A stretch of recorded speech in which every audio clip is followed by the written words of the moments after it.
Hello, this is Monica Reinagel, and you're listening to episode number 408 of the Nutrition Diva podcast. Thanks for tuning in.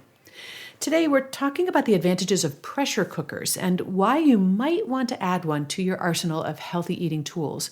And I've also got a bunch of listener questions and answers later on in the podcast, so be sure to stick around for those.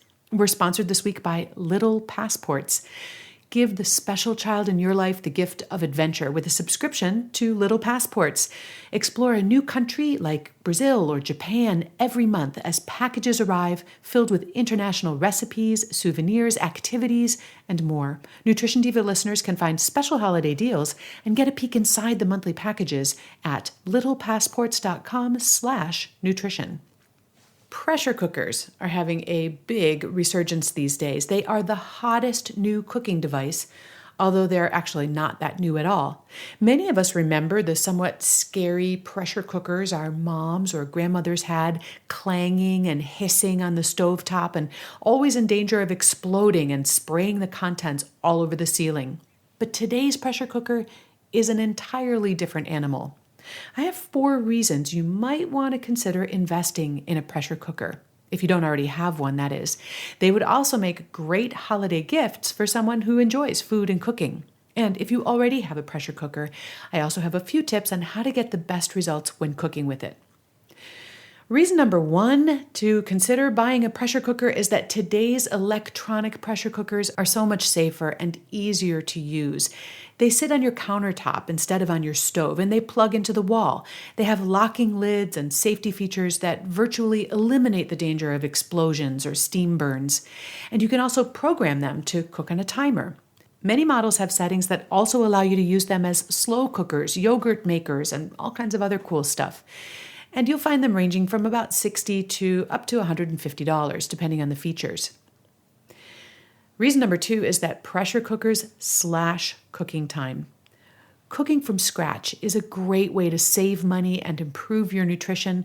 And because they cook foods in a fraction of the time that you'd otherwise need, pressure cookers can make it a lot easier for busy families to put a home-cooked dinner on the table at the end of a busy day.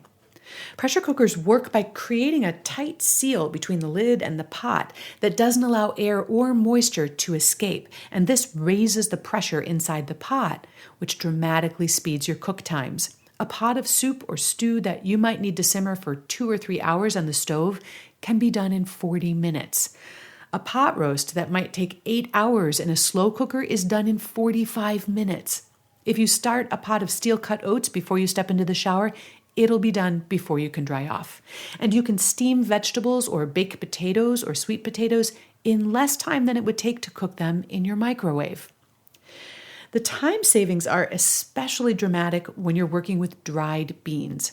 Instead of having to boil them for a couple of hours to soften them, you can cook dried beans in about 20 minutes, assuming that you've soaked them first. If you forgot to soak them, they'll still only take about 40 minutes.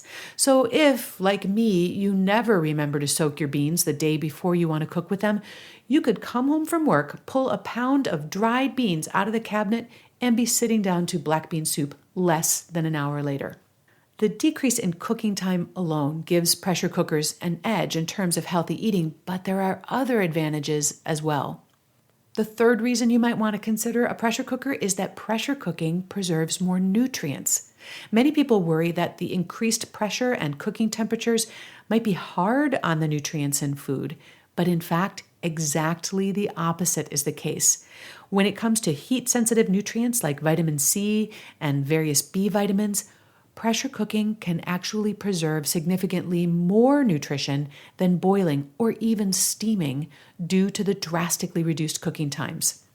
Now, to maximize your nutrient content when you're pressure cooking vegetables, you want to use as little water as possible, or choose recipes where the cooking liquid is consumed as part of the final dish. And a fourth reason to consider a pressure cooker is that it makes minerals more bioavailable. Pressure cooking does a better job breaking down and deactivating the phytic acid in beans and whole grains.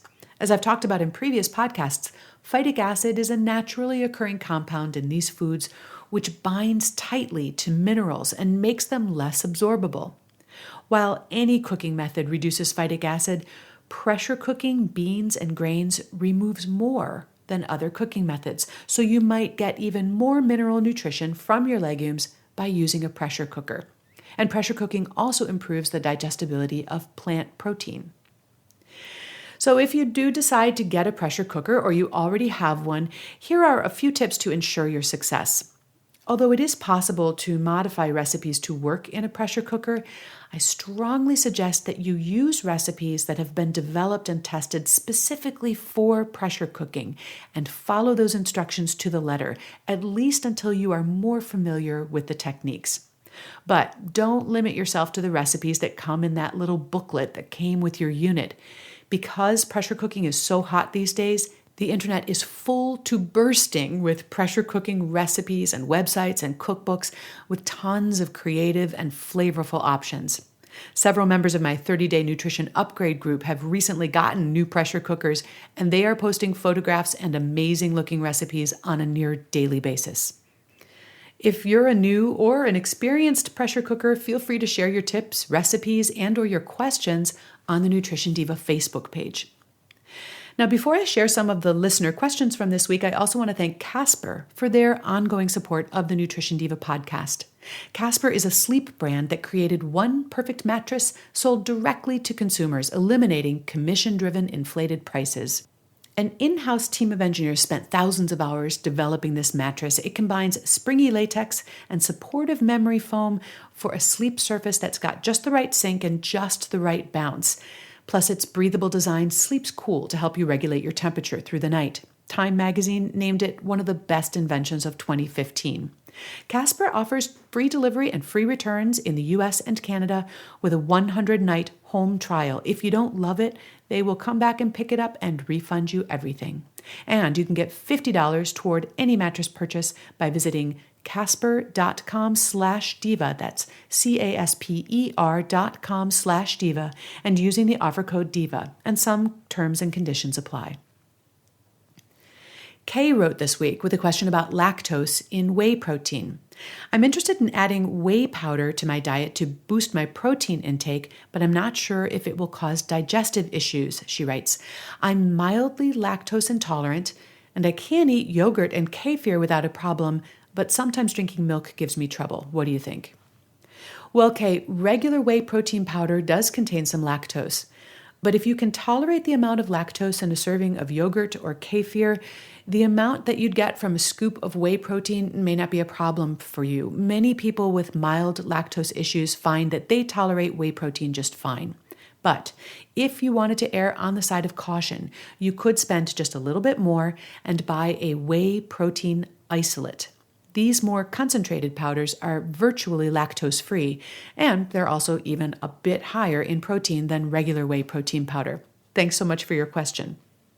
I answered some other listener questions this week on my blog at nutritionovereasy.com, including whether coffee is bad or good for people who have polycystic ovarian syndrome. There's some contradictory advice about this floating around out there. I also have some tips on how to cook pumpkins and other decorative gourds. If you're interested in either of those topics, you'll find those discussions at nutritionovereasy.com. And you'll find a transcript of this podcast, along with links to the research that I reviewed, as well as the entire Nutrition Diva archives at quickanddirtytips.com. And if you're on Facebook or Twitter this week, please say hi. I'm at Nutrition Diva on both platforms, and I'd love to hear from you.